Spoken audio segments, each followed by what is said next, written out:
And welcome back to Bayou Time. Martin False here. We're now joined by the president of Nicholls State University, Dr. J. Clune. And Dr. Clune, welcome aboard. How are you, sir? Thank you, Martin. I'm doing well. Now, let's talk a little bit about Dr. Al Delahaye. Of course, this is what the segment's about, remembering Dr. Delahaye. And I had the privilege, and I say privilege because back in the days from late 70s, early 80s at Nicholls, it was aspiring to be a really accredited journalism program, and Dr. Delahaye was front and center. And we looked forward to writing those papers, but sometimes we didn't look forward to getting them back with all the red ink on them. But there was always an explanation of why you got the red ink. No one was unscathed. And what Dr. Delahaye was doing was pushing you to be the best that you could ever be in writing. And I think he succeeded with a lot of people. Your thoughts? Y'all have lost a great one at Nicholls State University. Yeah, Martin, that became obvious. I know he was instrumental in your career and in so many other community leaders. I didn't have the pleasure of taking him when I was here. I was over in the business college, and I didn't take him. But the first thing I did when I got here was read his 2 books on Nicholls State University. And then I made the pilgrimage over to Cardinal Place to visit him. I visited him on 2 or 3 occasions. And what a gem of a human being, what a memory he had right to the end. He knew where every tree was on campus, when it was planted. And I relied on him for so much. I'd often send him questions based on things I read in the book, and then issues would come up in the community, and I'd reach out to him to get a clarification.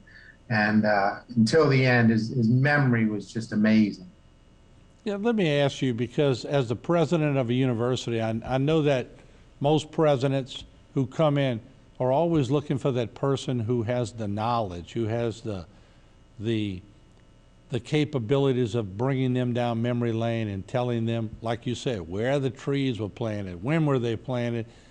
Historian of Nicholls State University. There wasn't a better guy to be an historian of Nicholls State University.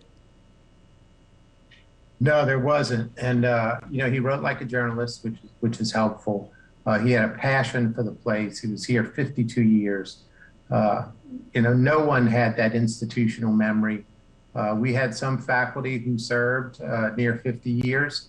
Their research was not on the university itself, so he was one of a kind. And, we really don't have a history at least a written history after 2003, when his last book ended. So, we're without after that. And he talked about writing about the Katrina years right to the end.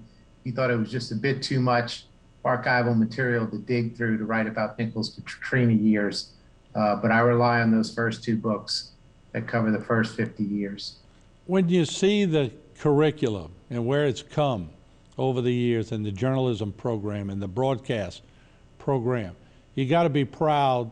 And it was so good for us as students to have someone so entrenched and so respected and on all these Hall of Fames, and not only respected at Nicholls, he was respected everywhere across the country. And I know that had to ring a bell. It did. He's taught Pulitzer Prize winners, Pulitzer Prize finalists. He's taught the Supreme Court Justice of the Supreme Court of Louisiana. He's in the LSU Hall of Fame for mass communication, the Manship School. He was respected throughout the state. And I don't know if any of us realized at the time just how widely respected he was, and how well he was known across the country. But watching the memorials pour out from people, I know you're going to have Ken Wells on later. Justice Weimer wrote me that morning as well. Just remarkable the number of lives he touched across the country and the impact he had, not only in South Louisiana, but on the nation as a whole.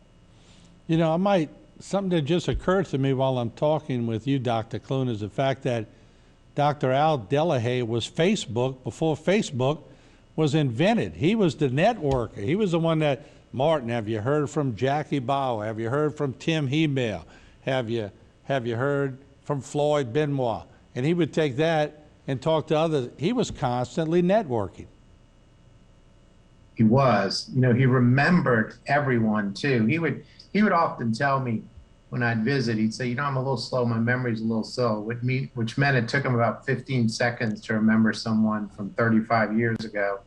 And he knew not only their name, but what they were doing at the time and the last time he talked to them. You know, they're just these remarkable individuals you have as instructors. You know, all of us have one or two in a lifetime, and I think for a lot of people, that was the one in a lifetime. Well, certainly, Dr. Clune, we appreciate you joining us, and for the respect that Nicholls State University not only got from Dr. Al Delahaye, but they gave to Dr. Delahaye. We appreciate the fact that y'all did and continue to give him respect. And of course, when he was honored real quick in 2009 as we closed, he really didn't want to be honored. No, he doesn't like that. Yeah, exactly. So thank you, Dr. Yeah. Clune. We appreciate it. It's a sad moment, but anyone who's ever gone through Dr. Delahaye's classes and who lives in the medium that we're all in, we appreciate the fact that we had Dr. Al Delahaye. Absolutely. All right. Thank you, Martin. Thank you, Doc. All right, there you have it. Dr. J. Clune. We'll take a break. We have a lot more here on Bayou Time, but we wanted to spend some good time today remembering Dr. Delahaye for all the good that he did. And even if people didn't pick newspaper or TV as their profession, they still were much better off along the way. We'll be right back.